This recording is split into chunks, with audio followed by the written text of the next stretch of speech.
kami dari kelompok 9. Pada video kali ini kami akan menjelaskan sedikit tentang apa sih tujuan pelaporan keuangan bertujuan umum itu.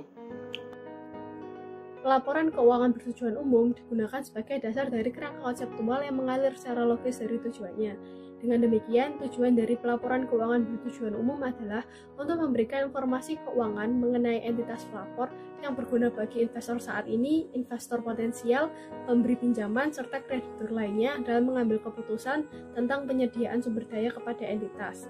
Nah, keputusan-keputusan yang bisa diambil ini bisa berupa pembelian, penjualan atau kepemilikan instrumen ekuitas atau kepemilikan instrumen utang.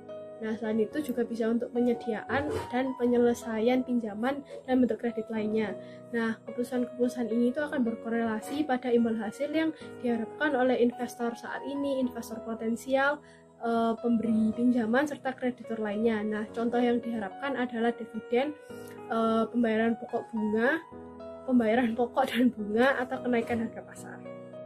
Karena kreditor tidak bisa mensyaratkan entitas pelapor untuk memberikan informasi secara langsung pada kreditor, maka dapat disimpulkan bahwa investor potensial, investor saat ini, pemberi pinjaman, serta kreditur lainnya adalah pengguna utama dari pelaporan keuangan bertujuan umum. Ekspektasi pengguna utama tentang imbal hasil entitas itu bergantung dari penilaian jumlah, waktu, dan ketidakpastian arus kas masuk yang masuk ke entitas di masa depan. Selain itu juga ada pengaruh dari penilaian penatagunaan oleh manajemen atas sumber daya ekonomi entitas. Nah, para pengguna utama itu memerlukan informasi yang membantu mereka untuk menilai hal-hal tersebut. Untuk membuat penilaian tersebut, maka kita perlu mempunyai informasi mengenai sumber daya ekonomi entitas, klaim terhadap entitas, dan perubahan sumber daya dan klaim. Selain itu, ada juga informasi yang kita perlukan, yaitu informasi mengenai seberapa efisien dan efektif manajemen entitas dan Dewan Pengarah atau Governing Board telah melaksanakan tanggung jawab mereka untuk menggunakan sumber daya ekonomi entitas. Namun, perlu diingat, bila laporan keuangan bertujuan umum tidak dapat memberikan semua informasi yang dibutuhkan oleh para kreditor. Hal ini dikarenakan desain laporan keuangan bertujuan umum tidak dibuat untuk menunjukkan entitas pelapor, melainkan membantu para kreditor untuk mengestimasi nilai entitas pelapor. Sehingga, para kreditur juga perlu mempertimbangkan sumber daya lainnya seperti kondisi dan ekspektasi ekonomi secara umum, peristiwa dan kondisi politik, serta prospek masa depan industri dan entitas. Dalam mengembangkan standar akuntansi keuangan, DSAK-IAI berupaya untuk menyediakan informasi yang akan memenuhi kebutuhan dari jumlah maksimum pengguna utama. Hal ini dikarenakan setiap pengguna utama memiliki kebutuhan serta keinginan informasi yang berbeda dan bisa saja bertentangan satu dengan yang lainnya. Meskipun terdapat pemfokusan kebutuhan mayoritas pengguna, namun hal ini tidak akan menghalangi entitas pelapor untuk memberikan informasi tambahan yang berguna untuk pihak tertentu dari pengguna utama. Manajemen entitas pelapor tidak perlu mengandalkan laporan keuangan bertujuan umum, karena informasi keuangan yang dibutuhkan dapat diperoleh secara internal. Pihak lain seperti regulator dan publik selain pengguna utama juga bisa merasakan manfaat dari laporan keuangan bertujuan umum. Namun, laporan ini tidak ditujukan secara khusus terhadap pihak lain tersebut. Kerangka konseptual menetapkan konsep yang mendasari dasar laporan keuangan seperti estimasi, pertimbangan, dan model daripada penggambaran yang eksak. Konsep ini merupakan tujuan yang ingin diraih DSAK-IAI dan penyusun laporan keuangan. Walaupun memiliki tujuan yang ideal, namun tujuan umum ini tidak mudah untuk tercapai dalam jangka waktu yang pendek, karena diperlukan waktu untuk memahami, menerima, dan menerapkan cara baru dalam menganalisis transaksi dan peristiwa lainnya.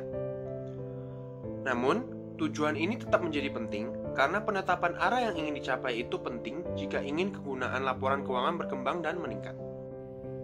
Oke, selanjutnya ada informasi tentang sumber daya ekonomi entitas pelapor, klaim terhadap entitas, serta perubahan sumber daya dan klaim. Tujuan umum laporan keuangan adalah menyediakan informasi mengenai posisi keuangan entitas pelapor, yang berisikan informasi mengenai sumber daya ekonomi entitas dan klaim terhadap entitas pelapor. Selain itu, laporan keuangan juga berisikan informasi mengenai dampak dari transaksi dan peristiwa lainnya yang mengubah sumber daya ekonomi dan klaim entitas. Informasi di atas berguna membantu pengambilan keputusan mengenai penyediaan sumber daya kepada entitas. Setelah itu ada sumber daya ekonomi dan klaim. Nah, informasi mengenai sumber daya ekonomi dan klaim dapat membantu pengguna untuk mengidentifikasi kekuatan dan kelemahan keuangan entitas pelapor seperti mengenai likuiditas dan solvabilitas entitas pelapor, kebutuhan untuk mendapatkan tambahan pendanaan, dan sejauh mana entitas itu akan berhasil memperoleh pendanaan tersebut, dan juga membantu menilai penatagunaan yang dilakukan oleh manajemen. Selain itu, informasi mengenai prioritas dan persyaratan pembayaran dari klaim saat ini membantu pengguna untuk memprediksi bagaimana arus kas masa depan akan terdistribusi kepada pemilik klaim terhadap entitas pelapor. Jenis sumber daya ekonomi yang berbeda mempengaruhi penilaian pengguna atas arus kas masa depan dari entitas pelapor secara berbeda. Karena itu, pengguna laporan keuangan perlu mengetahui sifat dan jumlah sumber daya yang tersedia untuk digunakan dalam aktivitas operasi entitas pelapor. Selanjutnya ada perubahan sumber daya ekonomi dan klaim. Nah, perubahan sumber daya ekonomi dan klaim entitas pelapor dihasilkan dari kinerja keuangan entitas pelapor dan dari peristiwa atau transaksi lainnya seperti penerbitan instrumen utang atau instrumen ekuitas. Sedangkan untuk menilai secara tepat prospek atas arus kas masuk neto masa depan ke entitas pelapor dan penatagunaan oleh manajemen atas sumber daya ekonomi entitas, pengguna itu harus dapat mengidentifikasi kedua jenis perubahan tersebut. Informasi mengenai kinerja keuangan entitas pelapor membantu pengguna dalam memahami imbal atas hasil yang diperoleh oleh entitas dalam memanfaatkan sumber daya ekonominya. Tujuan dari adanya informasi ini adalah untuk mengetahui seberapa baik pertanggungjawaban manajemen dalam memanfaatkan sumber daya ekonomi entitas pelapor untuk mencapai efektif dan efisien. Selain itu, perlu untuk menilai ketidakpastian arus kas masa depan.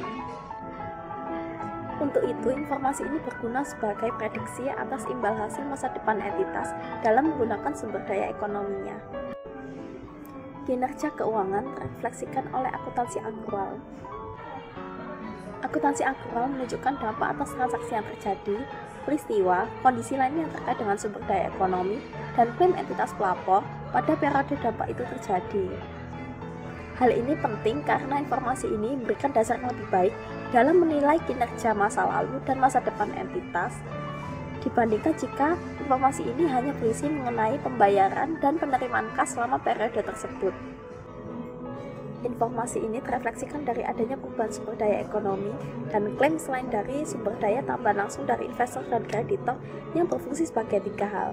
Di antaranya adalah yang pertama, untuk menilai kinerja masa lalu dan masa depan entitas dalam menghasilkan arus kas masuk neto.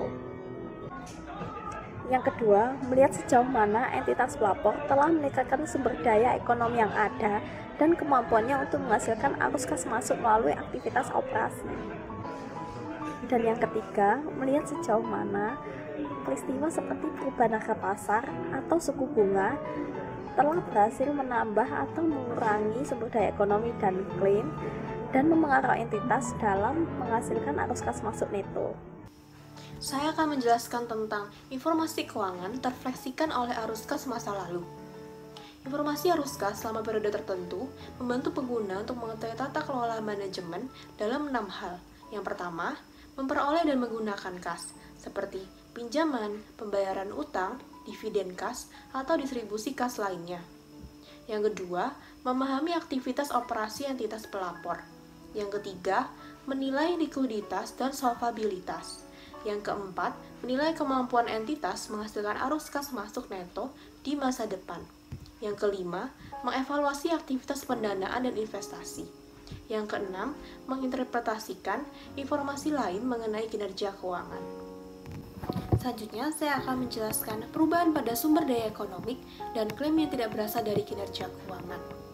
Perubahan informasi sumber daya ekonomi dan klaim entitas pelapor dapat terjadi karena alasan selain kinerja keuangan, seperti penerbitan instrumen utang atau ekuitas.